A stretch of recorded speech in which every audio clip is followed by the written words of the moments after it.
In this session 1 of week 3, we would be talking about emotions, monitoring and regulating. As teachers, we all have encountered situations where our students do not submit their work on time, and when questioned, they either become defensive or start crying. Monitoring one's emotions and regulating them is one of the key ingredients to express emotions.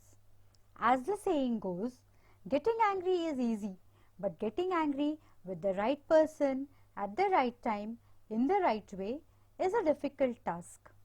This is what emotion regulation is all about. The fourth dimension of emotional intelligence and an important lesson in emotion schooling is learning to regulate and manage emotions. Emotion regulation relates to the ability of a person to be able to express and experience an emotion fully and gradually level down the frequency, intensity, quality and duration of the emotional response to a given situation. This eventually leads to bouncing back to the normal state of emotional neutrality. It is also the ability to manage and express emotions appropriately within the environment one is experiencing them. Emotion regulation happens in two ways, the proactive ways and the corrective ways. Managing emotions is a proactive measure to regulate emotions by internalizing the situation and logically analyzing it. This helps averting the potential damage to the environment or the people involved. During this process, doing so reduces intensity of the emotion and makes the expression of the emotion less disrespectful. Controlling emotions is a measure to seek corrective action in the situation. A measure to seek correction in the situation after the damage has already been done is all about controlling emotions. In this process, emotions are rationalized to come to a conclusion as to why the whole thing happened and feeling sorry for having allowed it to happen.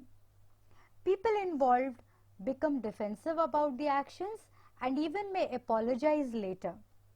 A complete and committed effort must have been made to rationalize the emotional response, but the damage has already been done.